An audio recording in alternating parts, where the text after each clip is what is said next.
रामैया डोसा की दुकान और रंगैया समोसा की दुकान लगाकर बाजार में एक दूसरे के सामने कई साल से दुकान लगाकर चला रहे हैं। अब इन दोनों की एक दूसरे के साथ बिल्कुल नहीं जमती। रंगैया को हमेशा जलन होती थी कि रामैया उससे ज्यादा कमा रहा है। और इतना ही नहीं, हमेशा कोई ना कोई बात पे रामैया से लड़ते रहता है रंगैया। ऐसे उन दोनों के बीच में बहुत ज्यादा नफरत था। एक दिन शहर में पढ़ रहे रामैया का बेटा रमेश घर आता है। अगले दिन वो अपने पिता के बाजार में लगी दुकान के पास आता है। वहाँ चल रही व्यापार को देख रमेश अपने पिता से ऐसे कहता है, पापा, आप हमारे दुकान में ज्यादा ग्राहक लाकर ज्यादा पैसा कमाने के मार्ग नहीं सोचते हो क्या?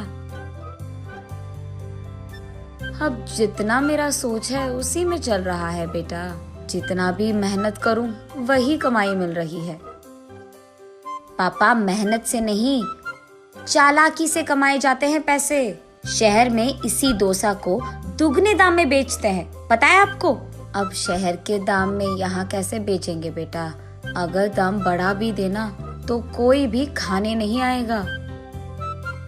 पापा, मैं ये नहीं कह रहा हूँ कि शहर के दामों में यहाँ बेचे, बल्कि ये कह रहा हूँ कि ऐसा कुछ करे कि शहर का लाभ हमें यहाँ मिले। तुम्हारा इरादा मुझे समझ में नहीं आ रहा बेटा, थोड़ा समझा दो। आपको समझाना नहीं, करके दिखाऊंगा, ऐसे कहता है रमेश। रामैया देखते ही रहता है कि रमेश क्या रहा है। और इतने में रमेश उनके दुकान के बाहर एक बोर्ड डालता है। उस पे लिखता है कि हमारे दुकान में जो भी ये स्पेशल डोसा खाएगा उसको 10 साधारण डोसा फ्री में मिलेंगे, और जो भी डोसा आप खाओगे उसके भी पैसे नहीं देने पड़ेंगे। पर अगर स्पेशल डोसा खा नहीं पाए तो 10 डोसा का पैसे देना होगा, ऐसे लिख देता है। बोर्ड पे जो लिखा उसने वही बाजार में जोर से चिल्लाकर सबको सुनाता है। ये सुनकर बहुत लोग खुशी के मारे उनके दुकान पहुंच जाते हैं स्पेशल डोसा खाने। स्पेशल डोसा खाने के लिए मैं तैयार हूँ, नहीं मैं तैयार हूँ, ऐसे सभी आपस में बहस करते हैं।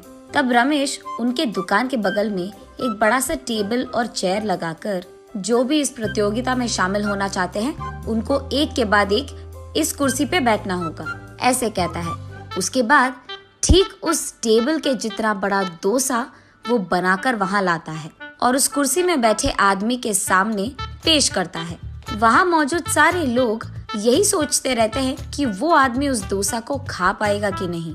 आधा डोसा खाकर वो आदमी, मुझसे अब और नहीं होगा, ऐसे कहकर हार मानकर वो 10 डोसा के पैसे देकर वहाँ से चले जाता है। ऐसे ही एक के बाद एक स्पेशल डोसा खाने की कोशिश करके हार मानकर वहाँ से पैसे देकर चले जाते हैं।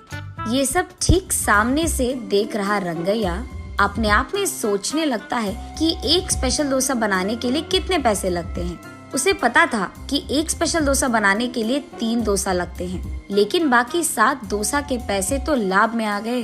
तब उसे समझ आता है और कहता है, बाप रे, ये 3 डोसा बनाकर 7 डोसा का लाभ ले रहा है। बस रंगैया को जलन होती है। कुछ भी करके मुझे भी ऐसे ही पैसे कमाने होंगे, पर क्या करूँगा?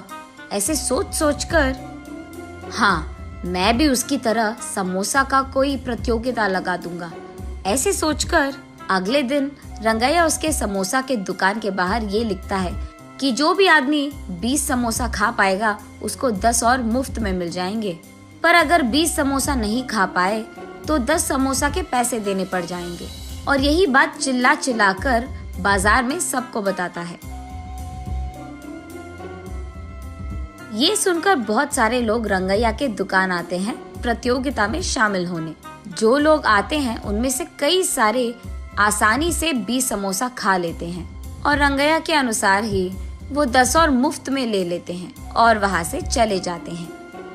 ये देख रंगैया को चक्कर आ जाता है। शाम से पहले ही आधे से ज्यादा समोसा खत्म हो जाते हैं। उसके बाद कई सारे लोग वहाँ पे आकर, हम भी खाएंगे समोसा, हमें भी दो, कहते हैं। इस कारण रंगैया को बहुत गुस्सा आ जाता है, इसीलिए वो उसके दुकान के सामने से बोर्ड हटा देता है। वो किसी को मुंह दिखाने लायक नहीं रहता है। इसीलिए बंडी को लेकर अपने घर की ओर बढ़ते रहता है। आज तो मैं 1 भी रुपए नहीं कमाया और उल्टा जो भी समोसे थे वो भी बेच दिया मुफ्त में। उसे चक्कर आकर वो नीचे गिर जाता है। आंखें खोलने पर रंगैया एक अस्पताल के बेड पर रहता है। उसके बगल में उसकी बीवी रहती है। मुझे क्या हुआ? मैं कहाँ हूँ? ऐसे पूछता है रंगैया। आपको चक्कर आकर नीचे गिर गए थे, कोई अजनबी आपको यहाँ छोड़ गया, ऐसे कहती है रंगैया की पत्नी। छा, आज सब कुछ नष्ट ही हो गया, सब बुरा हो रहा है। अरे क्या हुआ जी, आप इतने गुस्से में क्यों हो? वैसे आप शाम तक घर की मुंह भी नहीं देखते हैं, लेकिन आज दोपहर से पहले आपके समोसे खत्म हो गए और आप घर भी आ रहे थे। इसलिए वो जो कुछ भी हुआ अपने बीवी को समझाता है। हाय भगवान, मेरा मूर्ख पति, आप बस ये सोच रहे थे कि कितने डोसे बेचने पर उनको कितना लाभ मिल रहा है, लेकिन आपने एक बार भी ये नहीं सोचा कि कितने समोसे बेचने में आपको कितना लाभ आएगा। ये प्रतियोगिता शुरू करने से पहले आपको ये सब सोचना था, आपने सोचा भी नहीं, ये तो होना ही था। तब रंगैया को समझ आता है कि किसी और को देखकर हमें वही काम नहीं दोहराना चाहिए और पहले खुद की देखना चाहिए।